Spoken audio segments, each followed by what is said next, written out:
여러분 안녕하십니까? 12월 27일 화요일 뉴스투데이 대전, 세종, 충남 시작합니다. 대전과 세종, 충남의 새 지역 살림을 꾸릴 예산이 최종 확정됐습니다.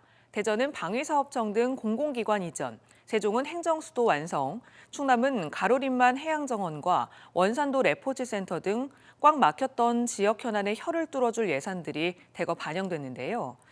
하지만 230억 원이라는 적지 않은 국비를 받아놓고도 내년 폐지 수순을 이어가게 될 온통대전을 비롯해 육사 충남 이전과 삽교역 건설 예산을 따내지 못하는 등 과제도 적지 않습니다. 김태욱 기자입니다. 대전시는 새해 예산으로 올해보다 7.3% 2,841억 원 늘어난 4조 1,485억 원을 확보해 첫 4조 원 시대를 열었습니다. 방위사업청을 비롯해 중기부 이전 대체기관인 한국기상산업기술원과 임업진흥원 이전을 위한 예산이 각각 반영돼 공공기관 이전에 탄력이 붙게 됐습니다. 또 충청권 광역순환도로망과 대전 옥천 광역철도 건설을 비롯해 131억 원이 깎이긴 했지만 도시철도 2호선 트램 예산도 203억 원 확보에 성공했습니다. 요청하지 않았던 온통대전 예산도 230억 원이 편성됐지만 대전시는 온통대전을 저소득층 선별 지원과 정책 발행 목적으로 활용하는 등 축소 방침을 유지할 계획입니다. 온통대전은 저희가 할 수 있는 역할은 지난번에 말씀드린 것처럼 저소득층 중심으로 운영을 할 생각을 갖고 있습니다. 세종은 내년 예산으로 올해보다 3.6% 증가한 1조 3,874억 원을 확보했습니다. 국회 세종의사당 건립부지 매입비와 대통령 제2집무실 건립비 등 행정수도 완성을 위한 기반 예산이 반영됐고 시 최대 현안 사업인 대평동 종합체육시설 건립비 2억 원을 비롯해 세종 청주 고속도로 사업비 등이 반영됐습니다.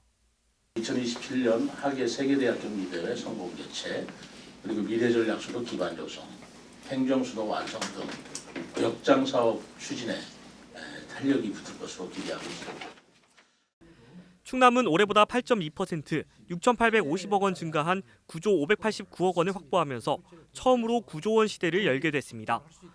충남 산단 대개조 공사비와 대산당진 고속도로 건설 예산을 비롯해 원산도 해양 레포츠센터와 가로림만 해양정원 조성 예산 등 그동안 지지부진했던 현안 사업들의 국비 확보에 성공했습니다.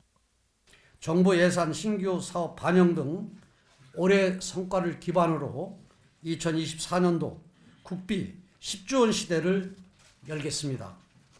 한편 충남의 최대 현안인 육사 충남 이전을 위한 타당성 조사비와 전액 국비 확보를 약속했던 삽교역 신설 예산이 국회에서 관철되지 못한 점은 아쉬움으로 꼽히고 있습니다. MBC 뉴스 김태욱입니다. 김태흠 충남지사가 내년 국비 예산에 육군사관학교 논산 이전 사업비가 반영되지 않은 것을 두고 예산 확보보다 육사 이전을 확정하는 것이 더 큰 문제라고 말했습니다.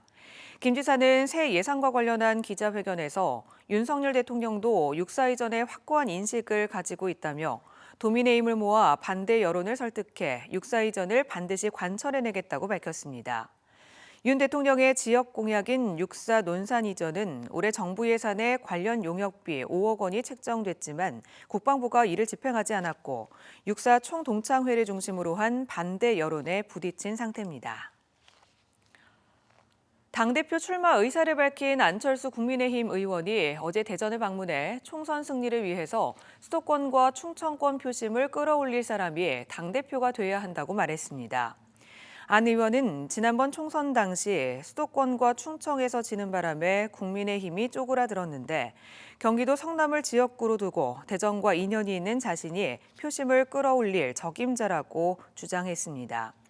또 최근 당대표와 최고위원 선거를 당원 투표 100%로 개정한 것과 관련해 2,400만 명에 달하는 비당원 지지층이 있어야 대선 총선에서 이길 수 있는데 참여를 다 막게 돼 전당대회 열기가 식을 것으로 보인다며 개정된 선거룰에 대해서는 부정적인 견해를 밝혔습니다.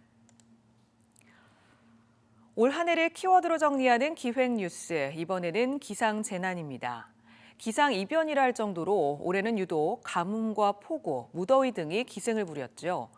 시간당 100mm에 육박하는 많은 비가 내린 부여와 청양은 재난지역으로 선포됐고 오랜 가뭄에 농가 피해도 잇따랐습니다. 김광현 기자가 보도합니다. 지난 8월 중순 밤사이 갑자기 많은 비가 부여 일부 지역에 내렸습니다. 화물차 한 대가 급류에 휩쓸렸고 차량에 타고 있던 2명은 며칠 뒤 숨진 채 발견됐습니다.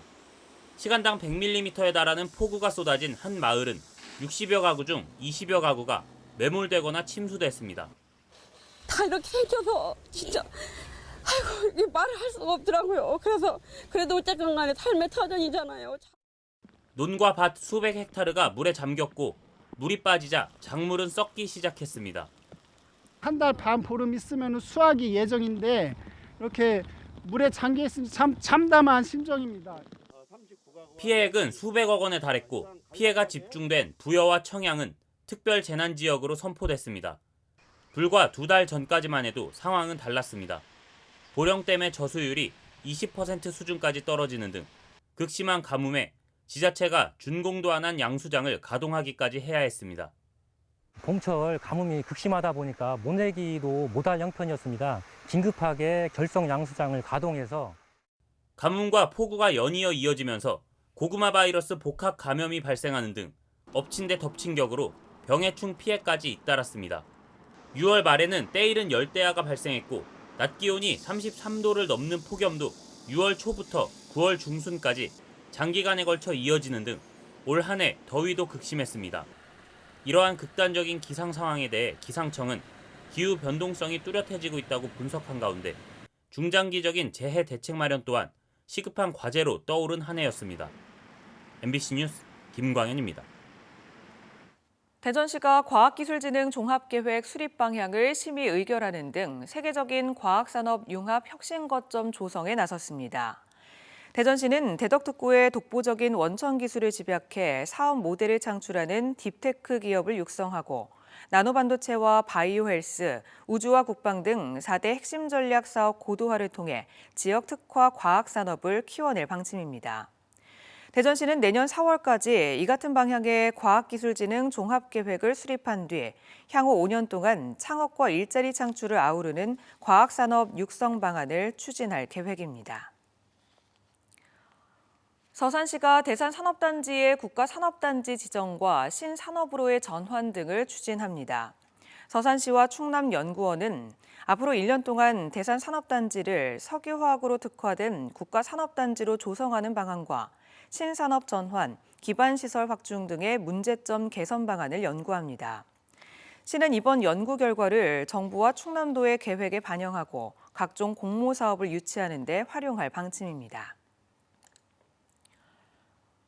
집중 취재 순서입니다. 지난 9월 8명의 사상자를 낸 대전 현대아울렛 화재는 지하주차장 1톤 화물차에 배기구가 과열되면서 화재가 난 것으로 잠정 파악됐습니다.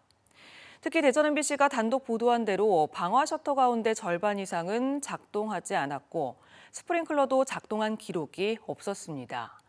경찰은 소방시설 관리 부실로 피해가 커진 것으로 보고 현대백화점 본사로 수사를 확대할 전망입니다. 김지혜 기자입니다.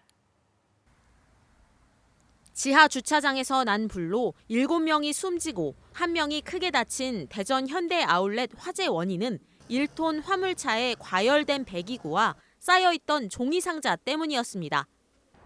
시동을 켠 채 정차 중이던 화물차 배기구에 쌓여있던 종이박스가 불이 붙으며 발화가 시작된 것으로 추정되고 있습니다. 국립과학수사연구원 감식 결과에 따르면 경유 차량에 의무적으로 설치된 매연 저감 장치가 쌓인 먼지를 태우는 과정에서 배기구 열이 300도 이상으로 올랐고 트럭 아래 있던 폐 종이 등이 접촉해 발화됐다는 겁니다. 특히 화재 발생 당시 초기 진화 장치가 제대로 작동하지 않았던 로그 기록이 확인되면서 아울렛 측의 안전관리 허점이 그대로 드러났습니다. 경찰에 따르면 화재 당시 발화부 주위, 스프링클러와 옥내 소화전이 작동한 기록은 없었고 또 대전 MBC의 보도대로 불과 연기의 확산을 막아주는 방화 셔터도 절반 이상 작동하지 않았던 것으로 드러났습니다. 중상을 입고 병원에서 치료 중인 직원은 화재 당시 뒤늦게 관련 소방시설을 작동시키려 했던 것으로 추정되는데 경찰은 오작동을 우려해 아울렛 측이 화재 수신기를 일부러 껐던 것으로 보고 있습니다. 특히 화재 전날에도 스프링클러 관련 화재 수신기가 꺼져 있었고 평소에도 주요 소방시설이 꺼져 있었던 것으로 의심되는 상황. 또 경찰은 발화 지점과 먼 엘리베이터에서 사망자가 3명이나 발견된 만큼 소방 관련 교육이 제대로 이루어지지 않았을 가능성에도 무게를 두고 있습니다. 5번의 압수수색을 펼친 경찰은 추가로 보안업체 출입 관련 자료 확보 등을 위해 현대아울렛 대전점 압수수색을 진행하고 아울렛을 운영하는 주체인 현대백화점 본사와 소방점검 업체 등으로 수사를 확대할 방침입니다.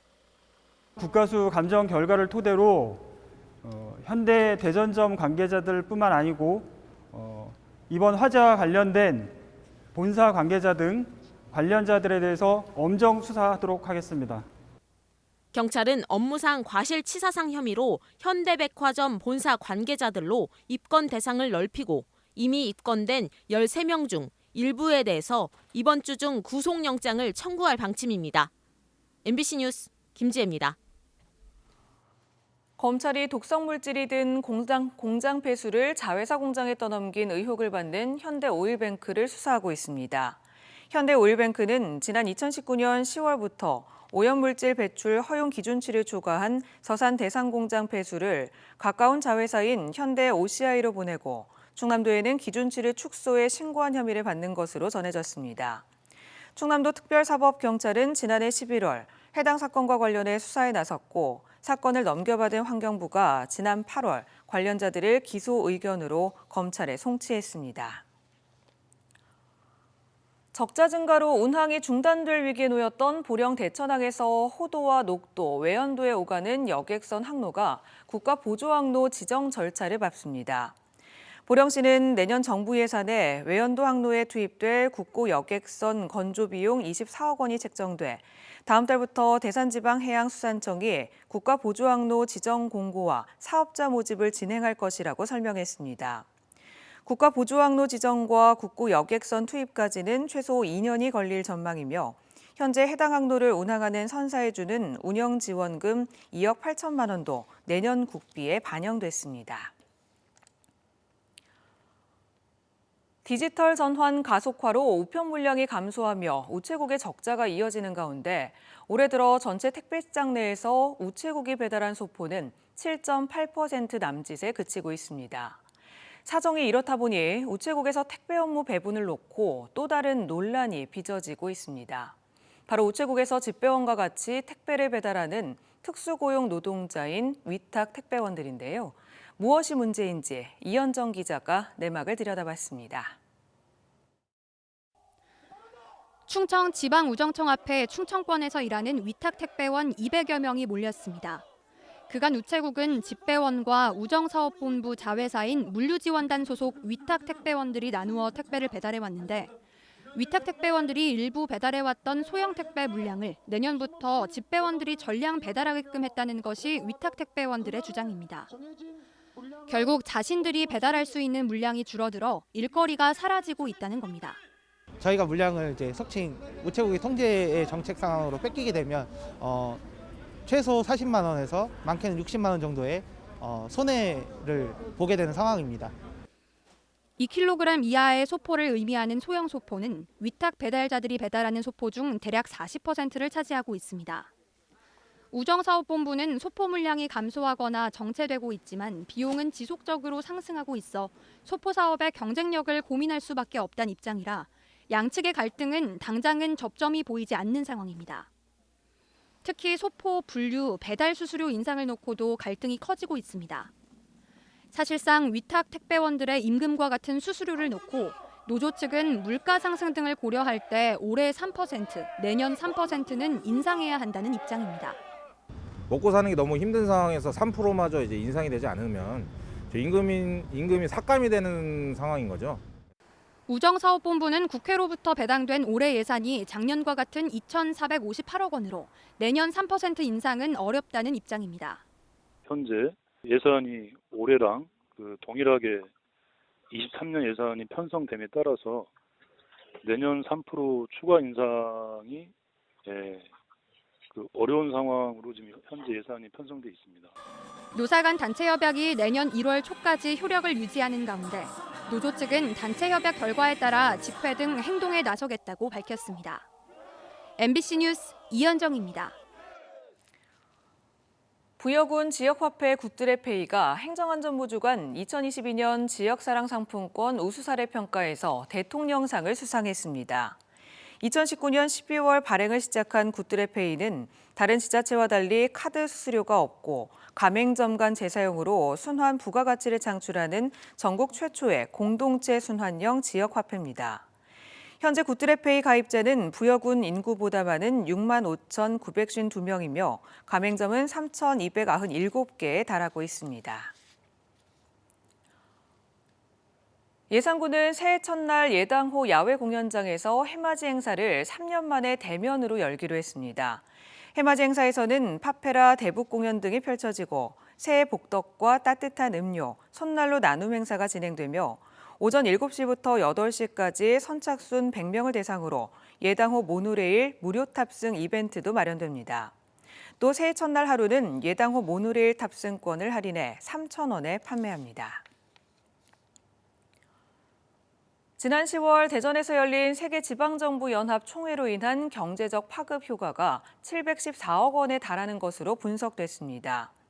대전세종연구원은 이번 총회 개최로 470억 원의 생산 유발 효과와 244억 원의 부가가치 유발 효과가 나타났으며 취업 유발 효과도 435명에 달했다고 밝혔습니다. 또 국내에 참여자 400여 명을 대상으로 한 만족도 조사에서 도시 치안과 청결 등에서 높은 점수를 받았으며 대전의 국제적 위상과 과학도시 대전 이미지 확립, 관광산업 발전 등의 효과도 추가로 발생했다고 덧붙였습니다. 충남소방본부가 화재 피해로 어려움을 겪는 도민을 돕는 가치가유 충남 119 사업 지원 대상 23가구를 선정했습니다. 이 나눔 활동은 소방공무원과 의용소방대원 5,800여 명이 하루 119원씩 모아 지원하는 것으로 지난해 2월부터 현재까지 모두 127가구에 3억 6,100만 원을 지원했습니다. 특허청은 내년 예산안으로 올해보다 5.5% 늘어난 7,390억 원이 확정됐다고 밝혔습니다. 내년 주요 예산으로는 인공지능 기술 도입 등 고품질 심사, 심판, 처리 지원 등을 위한 예산과 지식재산 금융시장 활성화, 특허 빅데이터 정보 활용 강화 예산 등입니다. 내년 예산이 3,131억 원으로 확정된 조달청은 세계적 공급망 위기 대응 역량 강화를 위해 원자재 비축 예산 500억 원을 새롭게 반영했으며 민간의 혁신 제품을 정부가 먼저 구매하는 혁신 조달 관련 예산도 528억 원으로 증액됐습니다. 올해 4분기 충청권 경기가 지난 3분기보다 다소 악화된 것으로 조사됐습니다. 한국은행 대전세종 충남본부 자료에 따르면 제조업은 반도체와 석유화학 분야 생산 등이 감소 추세를 보이면서 전체 생산 동향 감소세로 이어졌고 서비스업은 화물연대 집단 운송 거부로 생산 증가폭이 다소 둔화됐습니다. 또 4분기 민간 소비와 설비 투자 등은 보합세를 유지했고 지역 수출은 감소한 것으로 분석됐습니다. 한국천문연구원이 독자 개발한 인공위성 궤도 결정 예측 조정의 핵심 알고리즘을 포함한 인공위성 비행역학 시스템을 한화 시스템에 기술 이전했습니다. 천문연은 해당 시스템으로 2018년 중국 탱궁 1호의 추락 상황, 2021년과 올해 중국 창정 로켓잔해의 지구 추락 등 인공 우주물체의 재진입돼 지구 추락 지점과 시간을 정확히 예측한 바 있습니다. 한화 시스템은 독자 합성 개구 레이더 위성을 개발 운용하기 위해 해당 기술을 지상국 시스템 개발에 적용할 예정인 것으로 알려졌습니다.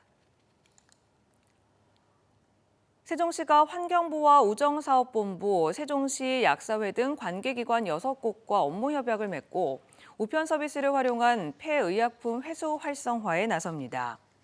이번 업무 협약에 따라 세종시에서는 기존 폐의약품 수거함 외에도 약국에서 폐의약품 전용 회수용 봉투를 받아 폐의약품을 넣은 뒤 가까운 우체통에 넣는 것으로도 의약품 폐기가 가능해질 전망입니다.